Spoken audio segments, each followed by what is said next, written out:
Hey everyone, my name is Charlie and today I would like to share my thoughts on The Mermaid, the Witch and the Sea by Maggie Tokuda-Hall. In the beginning of this book we are introduced to the character of Flora, who has taken on the male persona of Florian in order to survive upon the pirate ship in which she inhabits and works. And on the other side of this we have Lady Evelyn Hasegawa, whose family have married her off. However, the reader knows that the ship on which she is to sail is the pirate ship upon which Florian works. Their paths collide when Florian is tasked with guarding Evelyn, and thus begins something of a love story and an adventure story. I can tell that this book is aimed more towards the young adult market, and that is not a bad thing. However, for me, this did lead to more of a lighter read. In this book we have three distinct parts: the mermaid, the witch and the sea, and each of those parts tells its own story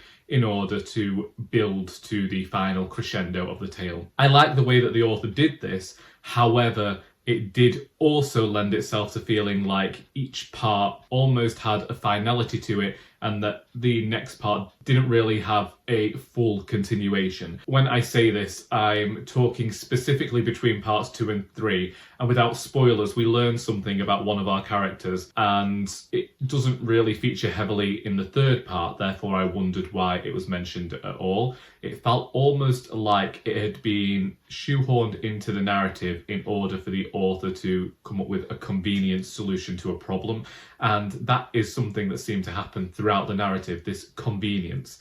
And part of me thinks, well, that's fine, because this is really just a light adventure story for us to get through with some more darker themes. As I say, we are dealing with pirates here, and there are some of the grim aspects of piracy and the way in which they treated people upon the craft. Florian/Flora does go through something traumatic within the first 100 pages that left me feeling incredibly uncomfortable. However, something that I didn't like in terms of that is that it was another one of these parts within the story that ends up being glossed over, and it would definitely have a significant effect on that character. Not least is it a physical wound to them that they would need to take time to get over, but it's just not talked about again. These issues continued of things happening conveniently and major things happening within the novel, but then them being glossed over. It also felt as though the characters didn't really go very far in terms of emotion. They didn't really seem to have much depth. Again, we have an adventure story that is light on the magic. The pirate ship, you don't really have to know anything about ships, because apart from a few mentions of them being at sea, they really just spend all of the time in a cabin when they're on the ship. I understand that it adds a level of threat, because Evelyn is stuck on this ship in the middle of the ocean with people she doesn't realise are pirates. When certain aspects came up, I was like, well, I've got another 300 pages of this novel, so I know something must be happening to fix this situation. But I'm saying the things that I don't like, but there are positives within here. I liked a certain aspect where in the first part it really focused on Florian and Evelyn. An aspect I didn't like of their relationship is that there is an insta-love story there. I'm not saying that this doesn't happen, it's just very prevalent within the genre. Some people like it, some people dislike it. For me, I felt as though I hadn't really seen anything or any reason for these two characters to actually fall in love with one another. And then part of me thinks, well, they are in their late teens, emotions are a bit higher. Everything's heightened when it comes to young adult literature, I think. Whilst we had that first part that did focus on their growing love for one another and their affection, it didn't really make sense to me why they made certain decisions that they made. Then we get to the second part, which expands the world a bit, and we get to learn more about what's going on and who all of these characters are, who they really are. We get to see some twists, as you would expect in any novel. And then there was a final one in that part that I thought was quite exciting, and I looked forward to seeing where that went. However, it did almost feel like a damp squib in the way that it ended. For me, it's more of a one and done type book. It's a quick read that you could take to the beach if you were on holiday, read through it in one sitting and put it aside and think, I had a nice time there. It's nothing groundbreaking, and in fact everything feels very surface level. As I say, we don't go into any depth with the characters. That is also the same thing with the stories. We learn that the pirate ship is doing things that it shouldn't be in terms of certain things involving slavery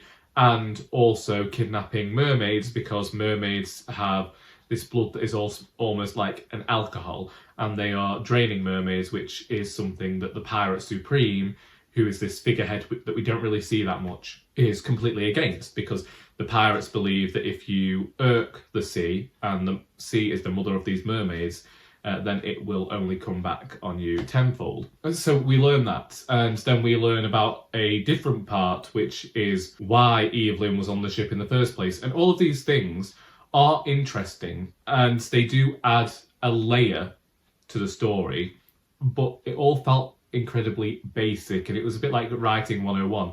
And as I say, like, I read this book incredibly quickly and I liked it, but there's really not much to comment on. I didn't understand why these characters loved one another. There is this talk of the Empire and the imperial hold that the characters have over the land, and Florian should really hate Evelyn. I would have liked some conversation between Evelyn and Florian to talk about this. You know, like, Florian has spent their entire life hating Imperials. Imperial lifestyle is all that Evelyn knows. She's led a really privileged life because of that, and I would have liked some acknowledgement of that privilege, but it never seems to happen.